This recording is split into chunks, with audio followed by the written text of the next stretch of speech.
I'm a marine biology professor. My days are predictable. Lectures, grading papers, feeding our class axolotl, Axel. Then I found a jellyfish in a tree. It was clinging to the branches in the morning fog, translucent, pulsing, alive.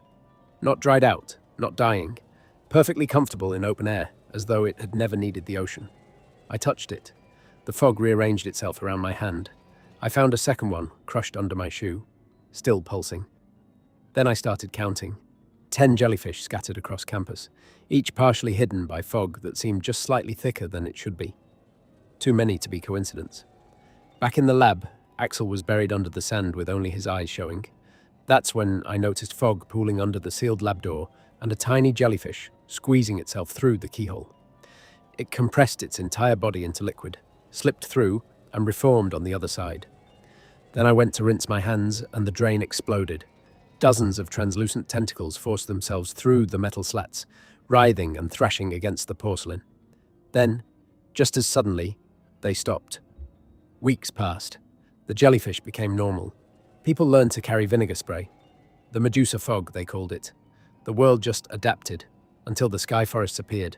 Students arrived to class covered in thin, whip-like welts. Too fine for moon jellies, too numerous. Within minutes, dozens of them. The campus went into lockdown.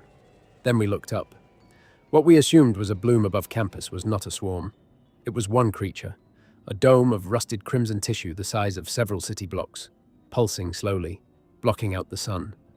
Beneath it hung thousands of tentacles, some as thin as fishing line, others thick as cables, draped between buildings like a forest of gelatinous vines.